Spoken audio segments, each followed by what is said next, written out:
తర్వాత ఏం తోచని సుబ్బారావుకు ఈ పని బాగానే ఉందనిపించింది.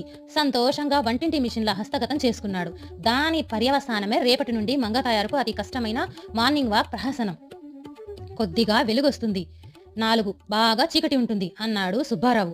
4కి వెళ్తానని ఎవరన్నారు? 5 తర్వాతే వెళ్ళేది అంది మంగ తాయారు. మరి అలారం 4కెందుకు? లేచి తయారవ్వద్దా? దీర్ఘం తీసింది తాయారు. గంట తయారవుతావా? నువ్వు వెళ్ళేది మార్నింగ్ వాక్కు పేరంటానికి కాదు.